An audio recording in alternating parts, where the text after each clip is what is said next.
하나님의 말씀 함께 보겠습니다. 하나님의 말씀은 열왕기하 4장 8절 이하의 말씀입니다. 하루는 엘리사가 수넴에 이르렀더니 거기에 한 귀한 여인이 그를 간권하여 음식을 먹게 하였으므로 엘리사가 그곳을 지날 때마다 음식을 먹으러 그리로 들어갔더라. 여인이 그의 남편에게 이르되 항상 우리를 지나가는 이 사람은 하나님의 거룩한 사람인 줄을 내가 아노니 청하건대 우리가 그를 위하여 작은 방을 담 위에 만들고 침상과 책상과 의자와 촛대를 두사이다. 그가 우리에게 이르면 거기에 머물리이다 하였더라. 하루는 엘리사가 거기에 이르러 그 방에 들어가 누웠더니 자기 사원 게하시에게 이르되 이 수넴 여인을 불러오라 하니 곧 여인을 부르매 여인이 그 앞에 선지라. 엘리사가 자기 사원에게 이르되 너는 그에게 이르라. 내가 이같이 우리를 위하여 세심한 배려를 하는도다. 내가 너를 위하여 무엇을 하랴? 왕에게나 사령관에게 무슨 구할 것이 있느냐 하니 여인이 이르되 나는 내 백성 중에 거주하나이다 하니라. 엘리사가 이르되 그러면 그를 위하여 무엇을 하여야 할까 하니 게하시가 대답하되 참으로 이 여인은 아들이 없고 그 남편은 늙었나이다 하니 이르되 다시 부르라 하여 부르매 여인이 문에 서니라. 엘리사가 이르되 한 해가 지나 이때쯤에 내가 아들을 안으리라 하니 여인이 이르되 아니로소이다. 내 주 하나님의 사람이여 당신의 계집종을 속이지 마옵소서 하니라. 아멘. 엘리사라고 하는 인물이 엘리야와 달리 그 사역의 영역이라든지 이런 부분에 있어서 좀 특별한 사람인 것 같습니다. 엘리사라고 하는 사람을 보면 우리가 이제 열왕기상에서 19장에 보면 엘리야가 후계자로 세우는 장면이 있습니다. 그 장면을 가만히 보면 12겨리소를 밭을 갈고 있는데 엘리야가 가서 겉옷을 던지니까 그것을 보고 바로 그것을 내려놓고 엘리야를 따라가게 되죠. 그 장면도 사실 들여다보면 어떻게 이렇게 될 수 있을까를 생각하게 됩니다. 그런데 그 후계자를 택하기 전에 어떤 일이 있었냐 하면은 바로 우리가 잘 아는 엘리야가 갈멜산에서의 그 큰 싸움을 이루고 이제 승리를 하였음에도 불구하고 낙담하여서 왜 낙담하였습니까? 이세벨이 죽인다고 하니까 두려움에 떨어서 막 달려가서 로뎀나무 아래 앉아서 우리가 잘 아는 그 이야기입니다. 그 로뎀나무 아래에서 주님 날 죽여주세요 하고 있는 그곳, 그 사건이 19장의 초반에 나오는데 그 이후에 이제 엘리야가 엘리사를 세우는 과정이 나오는 것이죠. 어떻게 보면 우리의 기억 속에 갈멜산에서의 그 불이 내리는 사건은 엘리야에게 있어서 가장 화려한 사건이기도 하고 또 엘리야의 능력이 가장 집대성적으로 우리에게 읽혀지는 그런 부분처럼 느껴지기도 합니다. 그런데 바로 그 이후에 그 다음 후계자로서 엘리사가 세워집니다. 한 세대는 가고 또 한 세대가 옵니다. 그래서 저는 이러한 상황들을 보면서 하나님께서 이 생명의 나라, 생명의 세계를 운영하시면서 그 한 사람의 생명이 피었다가 지는 이 과정이 어떤 의미일까를 생각하게 됩니다. 저도 개인적으로 우리 장인어른을 떠나보내면서 한 생명이 왔다가 한 생명이 가는 것을 제가 제 주변에서 가장 가깝게 이제 경험하게 되는 시간인데요. 그래서 오늘 사모가 참석을 못했습니다. 그 과정을 보면서 저는 함께 했던 가족을 잃는 슬픔도 있지만 제가 마음이 더 그랬던 것은 한 사람의 생명이 식어져 간다는 것이 참 마음이 그랬습니다. 그러니까 한 사람의 생명이 그렇게 화려하게 불탔다가 또 이렇게 저물어가는 이 순간들, 이것은 우리가 피해갈 수 없는 순간인데 하나님께서 이것을 통해서 우리에게 주시는 메시지는 무엇일까를 한번 생각해 보게 됩니다. 또 저와 여러분이 언젠가는 가야 될 그러한 시간들입니다. 화려했던 엘리야의 시간들이 지나가고 엘리사라고 하는 사람이 또 나타나게 됩니다. 근데 이 엘리사의 등장이 잠깐 한번 생각해 보면 이 엘리사라고 하는 사람이 어떻게 등장하느냐 하면 열왕기상 19장 19절 이하에 보면 엘리야가 거기서 떠나 사밧의 아들 엘리사를 만나니 그가 12겨리소를 앞세우고 밭을 가는데 자기는 12째 겨리소와 함께 있더라. 엘리야가 그리로 건너가서 겉옷을 그의 위에 던졌더니 그가 소를 버리고 엘리야에게로 달려가서 이르되 청하건대 나를 내 부모와 입맞추게 하소서. 그리한 후에 내가 당신을 따르리이다. 엘리야가 그에게 이르되 돌아가라. 내가 내게 어떻게 행하였느냐 하니라. 엘리사가 그를 떠나 돌아가서 한 겨리소를 가져다가 잡고 소의 기울을 불살라 그 고기를 삶아 백성에게 주어 먹게 하고 일어나 엘리야를 따르며 수종 들었더라. 이 장면이 재밌는 장면이라고 느껴져요. 그러니까 엘리야가 엘리사를 만나서 그에게 겉옷을 던집니다. 이 고대 근동 지역에서의 문화는 이 겉옷은 그 사람의 그 신분을 상징을 합니다. 그러니까 엘리야가 엘리사한테 겉옷을 던졌다는 것은 어떤 의미인가 하면 내가 너를 나의 후계자로 택하였다라는 의미가 있어요. 엘리사도 그것을 잽싸게 알아차렸어요. 아주 빨리 알아차렸어요. 그래서 반응했어요. 근데 그 다음에 행보가 엘리야가 따르겠다고 하는 사람한테 그러지 말라고 이렇게 얘기를 해요. 그리고 그 과정을 우리가 잘 알고 있습니다. 엘리사가 엘리야를 계속해서 따라가는 그러한 모습을 보게 되죠. 엘리야는 왜 엘리사를 택했을까? 엘리사는 어떤 사람이냐? 지금 나와 있는 바대로 12째 겨리소와 함께 있더라. 소가 12마리, 이 12결이라고 하는 것은 한 쌍입니다. 그러니까 12겨리소 하면은 이게 24마리의 소를 갖고 있는 사람이에요. 그러니까 그렇게 경제적으로 우리가 흔히 엘리사가 농사꾼이다 이렇게 하는데 이게 그냥 소작농이 아니라 꽤 부유한 집안의 사람입니다. 그런 사람이 지나가던 사람이 옷을 던지니까 그것을 붙잡고 헌신하여서 따른다. 이게 그냥 예산 일은 아니죠. 그러니까 저는 올 한 해를 이렇게 쭉 돌아오면서도 올 한 해 여러분 우리 교회가 이렇게 표호처럼 내걸고 나왔던 그 말씀을 기억하십니까? 성령에 이끌리어 이것이었어요. 그러니까 저도 올 한 해를 목회를 하면서 작년에 이제 코로나가 풀리고 23년도가 시작되면서 여러 가지 상황이 있었습니다. 경제적으로는 너무 어렵다는 보도들이 계속 나왔고 역시 어려웠고 그럼에도 불구하고 그 시작할 때에 마중물 새벽 기도를 통해서 하나님께서 주셨던 마음은 지경을 넓혀라. 기억이 나시죠? 야베스의 기도 지경을 넓혀라. 그러면서 생각의 지경을 넓혀야 된다. 말씀의 지경을 넓혀야 된다. 관계의 지경을 넓히고 코디엠 사역에 대한 지경을 넓혀야 된다. 그런 말씀을 나눴습니다. 그 말씀을 나누고 하나님이 주신 마음을 그냥 나눴고 또 여러 가지 계획을 세우려고 준비도 하다가 주님이 주신 마음은 성령에 이끌리는 대로 사역을 한번 해보면 어떻겠니 하는 개인적으로 저 안에 주신 마음이었습니다. 그래서 그러한 아무런 계획을 세우지 않고 주님 그냥 부르시면 그렇게 순종하면서 가겠습니다. 그런데 그 길이 여러분 기억하십시오. 하나님의 부르심의 길이 만사가 막 다 풀리고 잘 되고 이런 게 아닐 수 있습니다.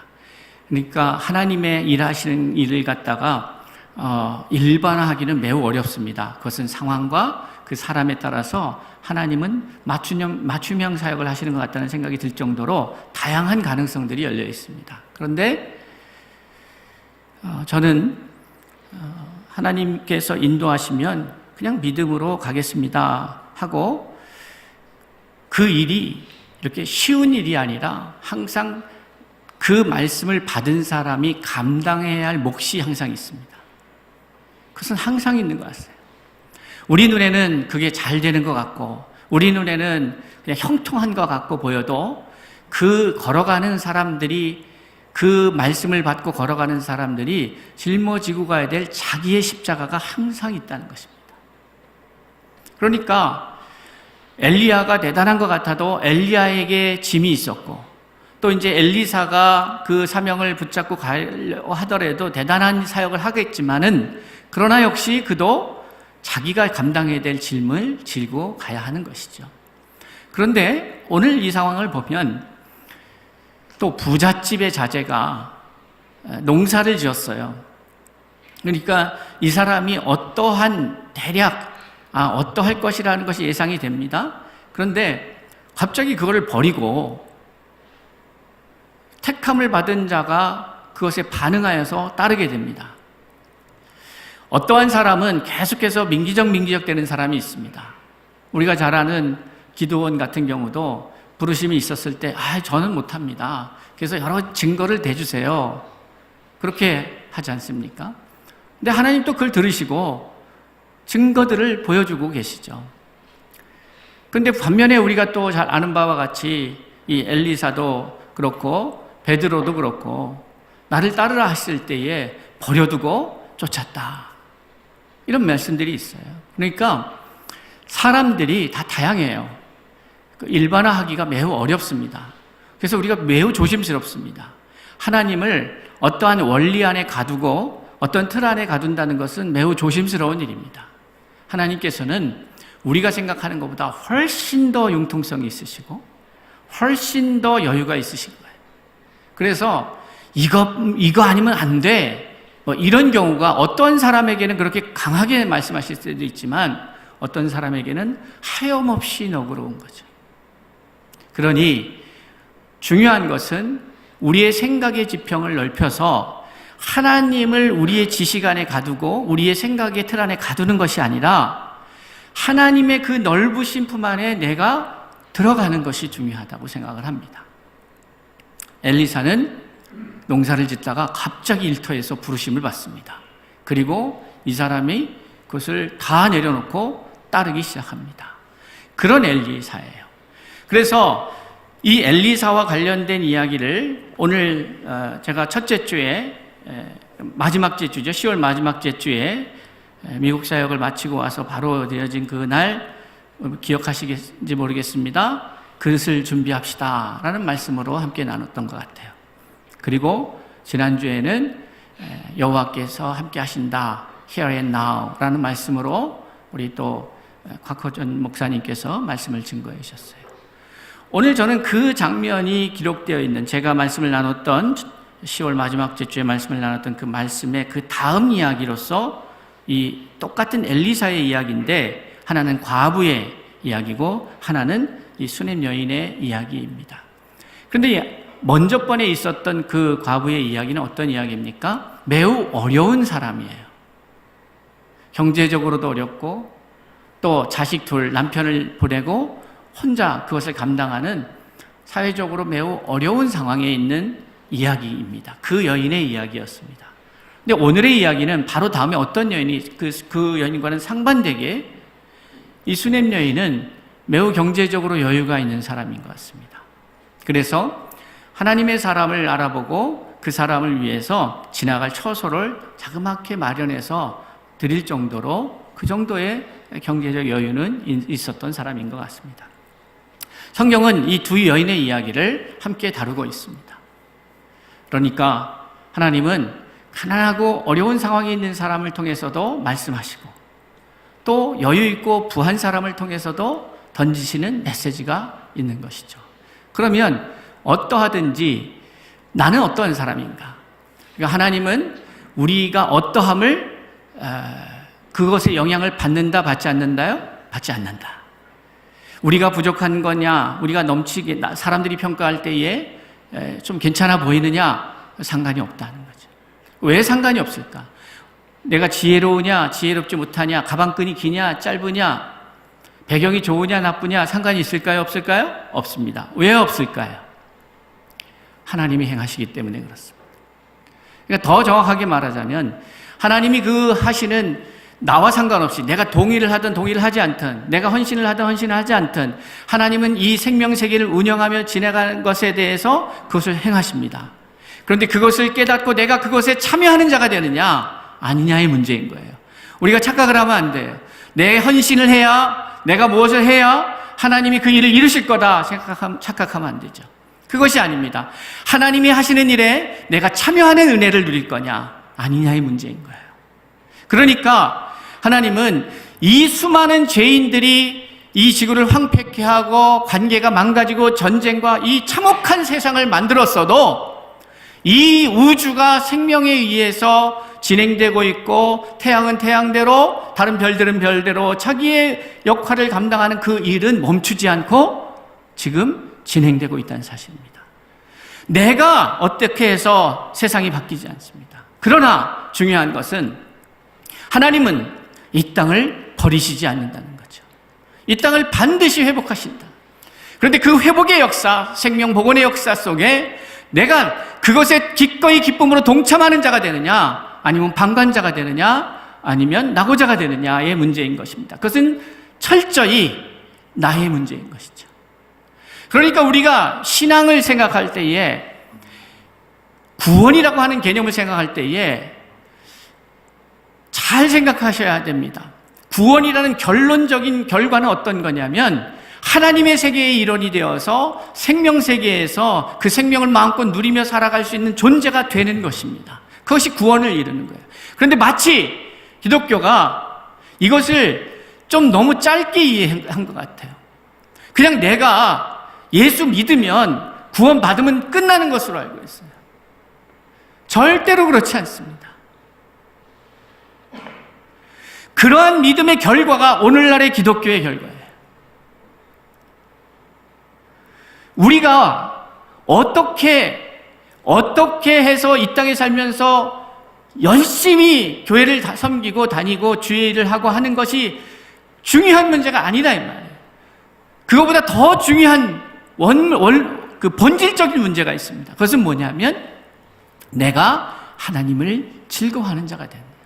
내가 그 생명을 즐거워하고 사모하는 자가 되었느냐의 문제이죠. 그리고 내가 그 나라에 그 세계에 어울릴 만한 그 세계를 누릴 만한 사람으로 만들어졌는가? 이게 문제인 거예요. 어려운 문제죠. 오늘 우리는 두 여인의 사건을 통해서 한 가지 원리를 발견하게 됩니다. 지난 시간에 2주 전에 함께 나눴던 그 말씀을 여러분 기억하실 겁니다. 거기서 주는 메시지가 있겠죠. 그리고 오늘 또한 메시지가 있습니다. 이 두 여인이 전혀 환경적으로는 상반된 환경에 있는 것 같습니다. 그런데 흥미로운 사실은 이 여인들에게 모두 부족한 것이 있었다는 거예요. 이 사람은 이 사람대로, 저 사람은 저 사람대로 약한 것이 있고 부족한 것이 있어요. 인간은 무엇이 문제냐? 내가 부족한 것이 있다는 사실을 모르는 게 문제예요. 그 부족함의 끝은 무엇인가 하면 사망입니다. 그래서 내 존재가 사라진다는 사실, 내 존재가 없어진다는 사실을 알고 그 사망으로부터 내 존재가 소멸되는 그것으로부터 벗어나서 소멸되지 않는 존재로 재탄생하는 게 구원의 역사입니다. 이게 구원을 받는다는 게 단순히 열심히 기독교인이 되어서 해서 티켓 받아서 천국 간다 이렇게 이해하시면 그 결과가 뭐냐? 오늘날 한국 교회의 모습인 거예요. 그 차원을 넘어서서 우리의 결핍, 결국 그 결핍의 끝에는 뭐가 있습니까? 사망이 있습니다. 그리고 그 사망은 소멸을 의미합니다. 내 존재의 사라짐을 의미하는 것이죠. 그런 존재였던 내가, 존재감 없던 내가 하나님의 사랑받는 존재로 재탄생하는 것, 그것을 우리는 중생이라고 얘기하는 것이죠. 거듭났다고 얘기하는 것입니다. 그러면 거듭난 자가 거듭난 자답게 세워지는 것, 그렇게 만들어져 가는 것, 그 나라를 누릴 수 있는 존재로 자라가는 것, 그것이 바로 성결입니다. 이것은 점진적 성화를 말하는 것이 아닙니다. 성결의 내용이 바로 내가 하나님의 나라 백성 다워진다는 것을 의미하는 것이죠. 그래서 이 두 여인에게 나타난 다른 결핍들, 그러나 무엇을 선택하고자 사람들은 생각할 수 있습니다. 나는 차라리 자식이 없는 게 낫고 경제적으로 여유 있는 게 좋아, 이렇게 말할 수 있어요. 이 여인은 자식이 있는데 너무 가난해서 이 자식을 종으로 이제 팔려보내야 되는 상황이 맞이했어요. 세상은 이것을 선택을 강요할 수도 있습니다. 그러나 여러분 기억하십시오. 두 사람 다 결핍이 있는 거예요. 모자람이 있는 거예요. 그럼 이제 다시 이 이야기를 이 엘리사가 만났던 선지자의 아내, 선지자 제자의 아내, 또 하나 만났던 수넴 여인, 이 여인들을 만났듯이 저와 여러분을 만나신다면, 하나님이 우리를 만나주신다면, 하나님의 사람이, 하나님의 종이 여러분을 만난다면, 또 저를 만난다면 우리는 무엇을 준비해야 하는가? 우리는 우리의 부족함들을 직시할 수 있어야 합니다. 우리는 어떤 사람은 그럴 수 있습니다. 나는 괜찮아요. I don't care. 그거 괜찮아요. 뭐 상관없어요. 없어도 그만이에요. 그렇게 얘기할 수 있어요. 쿨한 척 할 수 있어요. 그러나 그런 얘기를 소유가 많고 적고 있고 없고의 문제를 얘기하는 것이 아니라 인간이 본질적으로 어떠한 존재인지에 대한 이야기를 하는 것이죠. 그것이 다양한 결핍이 다양한 사람들에게 있습니다. 그런데 엘리사가 이제 이 여인을 만나서 그 집에 가서 쉬다가 가만히 생각해 보니까 내가 이렇게 대접만 받고 있으면 안 되겠다. 이 여인에게 부족한 것이 무엇일까? 좀 필요한 것이 무엇인지 물어봐라 하고 게하시에게 말을 하죠. 그래서 그 말이 전달됩니다. 그런데 이 여인은 그렇게 뭔가 부족한 것이 있어 보이지 않습니다. 그런데 여기서 13절의 말씀을 보면 그 과정 속에서 엘리사가 묻는 그 질문을 보면 이 엘리사가 어떠한 사역을 했는지가 약간은 보여집니다. 엘리사가 자기 사환에게 이르되 너는 그에게 이르라 내가 이같이 우리를 위하여 세심한 배려를 하는도다. 내가 너를 위하여 무엇을 하랴? 왕에게나 사령관에게 무슨 구할 것이 있느냐? 이 얘기를 하는 거 보면서 여러분 어느 정도 이제 이 눈치가 채워지지 않습니까? 엘리사는 왕에게도 사령관에게도 뭔가를 얘기할 수 있을 만한 권력이 있는 사람이구나. 힘이 있는 사람이구나. 그런 것이 좀 느껴져요. 그런데도 불구하고 그런 권력이 있음에도 불구하고 그것을 남용하거나 그것을 자기 개인을 위해서 쓰는 게 아니라 자기는 하나님의 기름 부음 받은 자로서의 삶을 살면서도 그런 영향력 있는 자로 존재합니다. 엘리야와 엘리사의 특징 중에 하나는 엘리야가 가장 힘들었던 것이 무엇입니까? 엘리야는 자기 혼자만 있다고 생각했죠. 지금 자기 혼자만 이 영적 전쟁을 싸우고 있는다고 생각을 했던 것 같습니다. 그래서 참 낙심되는 일이 있었습니다. 그런데 엘리사는 엘리야하고 좀 다릅니다. 엘리사는요, 상당히 많은 무리들을 규합해서 자기가 힘을 발휘할 수 있는 그런 동역을, 소위 말하면 동역, 시스템을 갖추고 동역을 한 엘리야하고는 전혀 다른 차원의 사역을 했던 사람입니다. 그러니까 하나님이 일하시는 방법은 꼭 이렇게만 한다, 저렇게만 한다, 이렇게 말할 수가 없습니다. 하나님께서는 그 사람의 생긴 대로, 그 사람의 모습대로.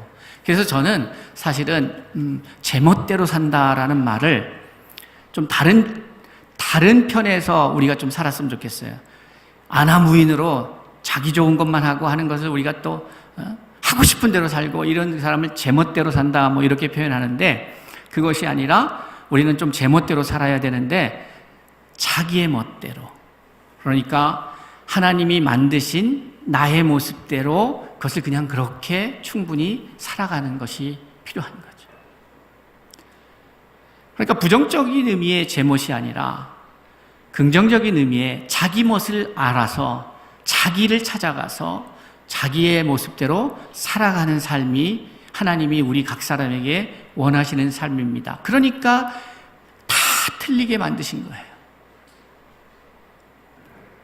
그러니 자꾸 누구를 닮으려고 노력하지도 마시고 우리가 닮을 분은 한 분 하나, 예수 그리스도, 그분만을 향하여 닮아가면 되는데 그분을 닮는다는 것은 그분의 어떤 행적을 닮는다는 의미보다는 그분 안에 있는 그 강한 생명력입니다. 그것을 소유한 자가 돼요. 그래서 생기 있는 사람들이 되어야 되는 거예요. 생기를 잃어버린다는 것은 매우 슬픈 일이죠. 그러니 특히 우리 장로님, 권사님들 연세가 드시면서 육체는 날로 후퇴할 수밖에 없겠죠. 그렇죠? 그러나 내 속사람은 날마다 새로워지는 은혜가 있으시길 주의 이름으로 축복합니다. 속사람은 새로워져야 돼요. 근데 속사람이 뭘까? 생각해보면 여러 가지로 생각하는데 그 중에 하나가 생각이에요. 생각이 젊어지셔야 돼요. 그러니까 젊다는 게 어리다는 얘기도 아니고 뭐 태어난 지 얼마 안 됐다는 얘기도 아니고 항상 이 시대에 대한 이해가 있으면서 계속해서 하루하루를 살아가는 나의 존재로서 나에게 이 하루를 살게 하신 하나님의 뜻인지 물어야 합니다. 어제 제가 밤늦게 청년과 하임 터치를 하면서 연락이 와서 요청이 있어서 또 반갑게 교제의 시간을 가지면서도 그렇게 나눴는데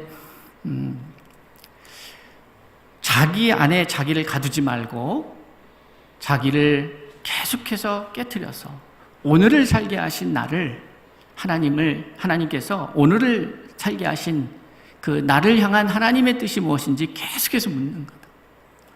기도한다는 것은 뭐냐면 구약의 시대에 보면 정해진 시간에 그리고 신약의 시대에 와서도 사람들은 그것을 계승해서 계속 정해진 시간에 기도를 했는데 예수님은 전혀 새로운 타입의 기도 방식을 우리에게 제안하십니다.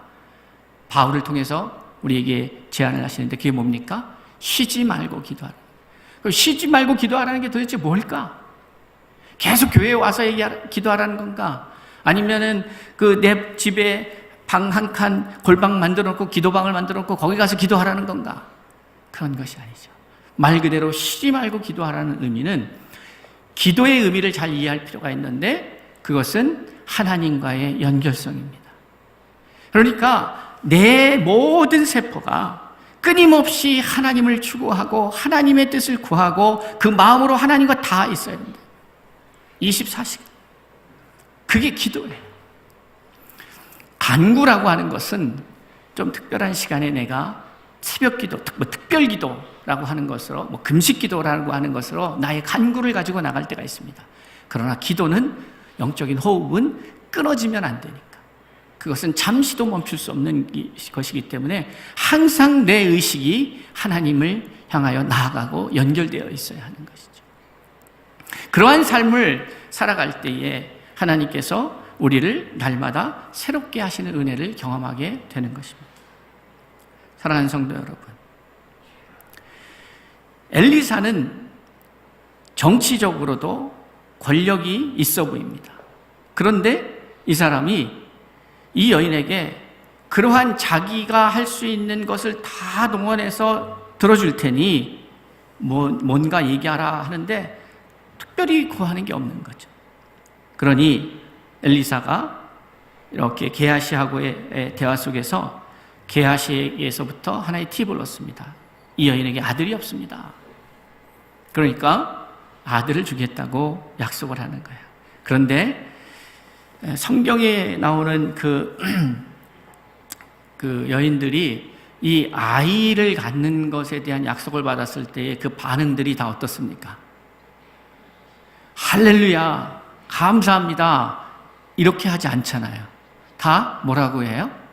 웃거나, 에이, 농담하지 마세요. 이런 표현이죠. 왜 그럴까요? 왜 그럴까요? 왜 그럴까요? 이게 되게 중요한 문제죠. 여성에게 있어서 아이를 낳는 문제가 여성 입장에서는 그게 그냥 이렇게 뭐 선물 하나 받고 이런 문제도 아니고, 또 이것이 얼마나 많은 노력과 수고가 있었겠습니까? 이 아이를 갖기 위해서. 그런데 그것이 안 됐을 때에 안 된다는 것을 내가 인정할 수밖에 없는 나의 상태인 거죠. 그러니까 그거는 누가 몰라요. 잘 모를 수 있어요. 그런데 이 여인은 아는 거예요. 사라도 알았고 이 여인도 알았어요. 그게 안 된다. 그러니까 이 얘기를 다른 말로 바꾸면, 하나님이 여러분을 찾아와서 여러분의 필요를 구할 때에 여러분이 이거는 안 되는데 하는 게 뭐가 있을까요? 기왕 오늘 제목이 소원을 준비합시다 그거잖아요. 그렇죠? 그럼 기왕 준비하려면 이거는 안 되는데 하는 게 뭐가 있을까요? 있을 거예요. 다 다를 거예요. 왜 이거는 안 되는데요가 중요하냐면, 내가 할 수 없는 것을 하나님은 하실 수 있다는 것을 아는 시간이기 때문에 그렇습니다. 그러니까 내가 아들을 갖느냐 딸을 갖느냐, 저희 가정에는 또 딸을 안 주셨잖아요. 그러니까 이게 이 문제가 아니라 내가 할 수 없다고 여겨지는 것, 나는 도저히 안 된다고 생각하는 것, 그러니까 하나님만이 하실 수 있는 것. 결국 이 과정을 통해서 결국 하나님께서 우리에게 던지는 메시지는 뭐냐면, 나야 하나님, 너가 이것을 믿을 수 있느냐? 나를 믿을 수 있느냐? 나와 함께 할 수 있느냐? 지난 코디엠의 사역을 하면서 어떻게 보면 올해가 가장 힘든 시간이었습니다. 가장 힘든 시간이 맞아요. 체력적으로나 시간적으로나 물질적으로나 가장 힘든 시간을 지내고 있어요. 그런데 하나님께서 주시는 올해 모든 사역 속에서 그렇습니다. 전혀 예상하지 못했던 사역이 주어지고, 그래서 막 감사함으로 기쁨으로 그 일을 감당하면서 왔지만, 또 한편으로는 어떤 사역은 하나님이 하라 그래서 하는데 막 그냥 그 사역을 갖다가 계획하고, 이렇게 하라고 그러셨으니까 이렇게 준비하면 되겠지, 저렇게 준비하면 되겠지, 막 생각을 하고 막 의욕이 있어서 막 하는데 하나님 그걸 또 막으시고, 네 방법으로 하지 마. 그래서 그 과정을 통해서 내 뜻대로 안 될 때 막 부하가 나고 막 짜증이 나고, 이걸 어쩔지 몰라서 제대로 안 될 때 이러한 나를 경험하게 되고, 그런데 이제 한 1년을 지나면서 하나님 주시는 마음은, 이 목사야, 내가 너를 이용해서 내가 하고자 하는 일을 한다고 생각하냐? 내가 충신교회를, 성도들을 이용해서 내가 하고자 하는 일을 하는 사람으로 생각하냐? 하나님 같냐? 그게 아니다. 어떠한 상황 속에서도 흔들림 없이 내 마음을 지킬 수 있는 그런 사람. 왜? 하나님과 함께 하기 때문에. 네가 나와 함께 하기 때문에 어떠한 상황, 네가 원하던 상황이 안 됐을 때에도, 때로는 네가 기대하지 않았던 상황이 진행될 때에도, 그래서 감당할 수 있을까를 걱정할 때에도, 어느 상황 때에도 흔들림 없이 나와 함께 거기에 그렇게 서 있을 수 있는 사람인지를 아는 것이 내게 더 중요하다. 하나님은 하나님이 힘이 없어서, 물질이 없어서, 시간이 없어서, 능력이 없어서 여러분에 있는 것들을 어떻게 잘 뽑아내서 그것을 활용하려고 하는 게 아니다 이 말이죠. 그게 아니라 하나님이 행하고 계시는 이 생명의 사역 속에 내가 참여하는 자가 될 것인가 아닌 것인가의 문제인 거예요. 그래서 하나님께서 그 과정을 거치면서 참 전혀 기대하지 않았던, 생각하지 못했던 일들을 경험하게 됩니다. 그것이 좋은 일이든 때로는 불편한 일이든 그렇습니다. 그런데 그 가운데에서도 흔들림 없이 내가 나를 따를 수 있느냐, 내가 나를 쫓을 수 있느냐, 내가 너에게 말한 이 생명의 사역을 계속해서 할 수 있느냐, 그 시간들을 겪어왔고, 올해는 마지막으로 그 시간들을 겪는 것 같은 생각이 듭니다. 물론 가면서도 계속 저는 자라가기 위해서 그런 경험들을 할 거라고 생각합니다. 끝이 없죠. 그리스도에까지 자라갈 때까지 쉼없이 계속해서 자기 부정과 나를 죽이고 자기를 부인하고 자기 십자가를 지고 따라가야 되겠죠. 그런데 여러분, 그 십자가가 하나만 있는 것이 아닙니다. 내가 어렸을 때 지는 십자가가 있고, 좀 장성해서 지는 십자가가 있고, 더 건강해서 지는 십자가가 있는 거예요. 내 수준에 따라서 그 십자가는 달라지는 거예요. 내 능력에 따라서, 역량에 따라서. 그러니 머물러 있지 말고 계속해서 자라가야 되는 거예요. 내년에 또 어떤 십자가를 져야 될지 모르겠습니다만, 그러나 분명히 아는 사실은 두렵지도 않고 회피할 마음도 없고, 그저 주님이 주시는 마음을 믿음으로 나갈 때에 어떠한 일이 일어나는지를 그 사람만이 경험하게 되는 것입니다. 여러분, 방관자가 되어서는 안 됩니다. 어떻게 해서든 하나님이 나와 함께 하심을, 나와 함께 하셔서 그저 내가 그것을 느끼지 못하면 이상한 게 되는, 너무너무 생생하게 느낄 수 있는 그러한 시간을 보낸다면 얼마나 감격스럽겠습니까? 하나님은 그거를 원하신다는 사실입니다. 하나님의 사람들은 그것을 원한다는 거죠. 이 여인이 선택하면 되는 거예요. 하나님이 어떠한 일을 행하실 것인지는 그건 하나님이 결정하면 되는 거죠. 그러나 내가 하나님께서 무엇을 해주길 원하느냐라고 물었을 때에 내가 하나님 앞에 구하는 그 구함은, 그 소원은 내가 어떠한 자인지, 어떠한 믿음의 자인지, 어떠한 수준의 사람인지를 보게 됩니다.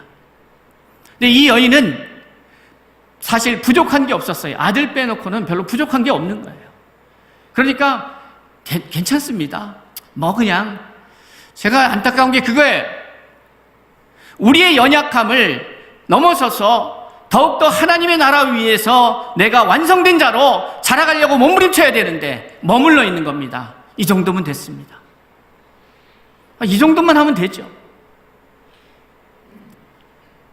난 더 욕심이 없습니다. 여러분,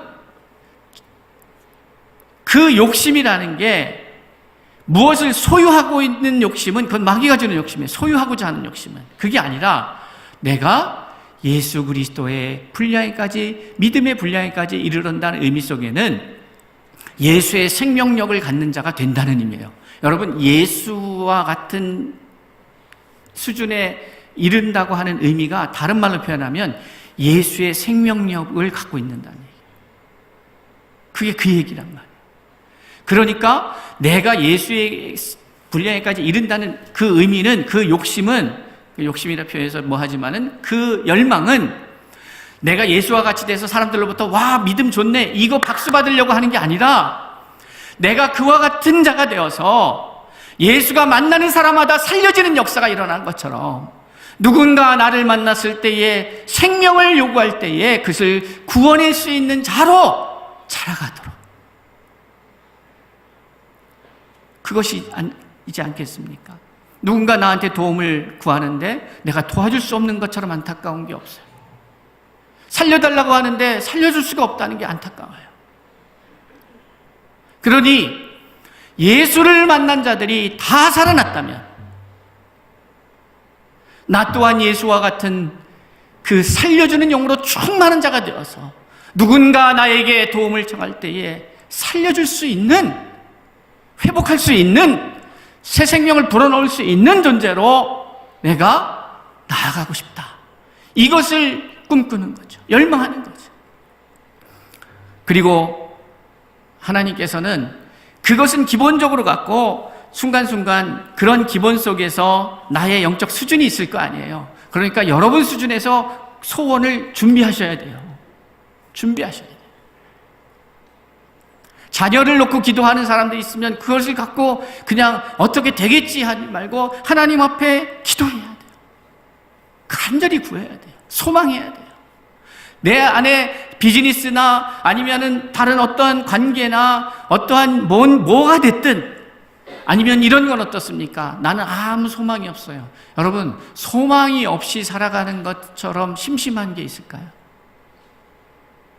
아무 소망이 없어요. 그럼 심심해요. 안 심심하세요? 그럼 소망이 있는 거예요. 내가 가슴 떨리도록 내 생명을 내어주도록 소망하는 그 무엇인가를 하나님 주십시오. 그러면 그 사람은 대단히 행복한 사람인 거예요.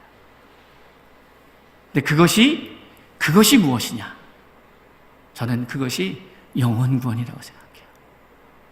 그리고 그것을 위해서 사업도 해야 되고, 그것을 위해서 봉사도 해야 되고, 그것을 위해서 내가 건강해야 되고, 그것을 위해서 무엇이 필요한 거죠. 그러니까 그것을 위해서 구하세요. 그래서 저는 오늘 이 말씀을 나누면서 여러분, 이 여인처럼 내가 필요한 것이 무엇일까? 소망하는 바가 무엇일까? 이 여인은 부족한 것이 없었지만은 그러나 막 행복한 것 같지는 않습니다. 왜냐하면 누군가 하나님의 사람인 것을 알아봤기 때문에. 그렇잖아요? 이가 하나님의, 9절에 보니 여인이 그의 남편에게 이르되 항상 우리를 지나가는 이 사람은 하나님의 거룩한 사람인 줄 안다. 그러니까 하나님의 사람인 걸 알았기 때문에 이가 능력이 있는지가 또 알았을 거예요. 그러니까 이가 나한테 무엇 해주길 원합니까? 라고 물었을 때 그것이 될 거를 알았을 수도 있잖아요. 그런데도 구하지 않는 것은 뭐예요? 별로 크게 딱히 원하는 게 없어요. 딱히 원하는 게 없는 삶은 상당히 무료한 삶일 수 있지 않을까요? 반대로 자족함을 배워서 막 하지만, 그러나 그런 사람들도 원하는 게 있죠. 하나님도 원하는 게 있는데요, 모든 사람이 구원받기를 원하시는데, 여러분 안에 다 똑같다는 얘기가 아닙니다. 우리는 어차피 예수를 믿으니까 그리스도의 장성한 분량까지 자라가는 것에 대한 소망이 있잖아요. 저는 목사니까 목사로서 또 제 소원이 있을 거 아니에요. 여러분은 여러분의 삶의 현장에서, 일터에서 여러분이 구하는 게 뭐예요? 그 소원이 있기를 바라요. 없으셔서 생길 수 있기를 바라요. 그래서 그 소원, 하나님 앞에 구하며 나아갈 수 있는 그 소원, 그것을 준비하셔야 돼요. 하나님 앞에 그 거룩한 소원을. 그리고 하나님이 그 일을 이루어 가시는 것을 볼 수 있어야 해요. 저는 우리 서울 중심교회 성도님들이 소원으로 가득하게, 그 소원이 하나님 마음에 합한 소원이 되어서 하나님이 여러분의 삶 속에서 내가 할 수 없는 그것, 도저히 이건 안 된다고 생각하는 것을 하나님이 이루어 가심을 보면서 하나님이 나와 동행하시고 나를 살피시고 나를 보호하시는구나 하는 것을 여러분의 삶을 통하여서 만민에게 증거하는 우리 코디엠의 식구들, 충신교회 성도들, 이 땅의 모든 하나님의 사람들이 될 수 있기를 주의 이름으로 축복합니다. 사랑하는 성도 여러분, 소원을 준비합시다. 그리고 내일 우리는 계속 내일이 있지 않습니까? 우리는 매일 내일을 살아야 되지 않습니까? 그것을 소망하면서 나는 오늘 하나님 앞에 이 소원을 아뢰드리고 그 소원을 이루어 가실 하나님을 기대하며 주님과 동행하여 놀라운 하나님의 역사를 일궈가는 우리 모두가 될 수 있기를 주의 이름으로 축복합니다. 기도하겠습니다.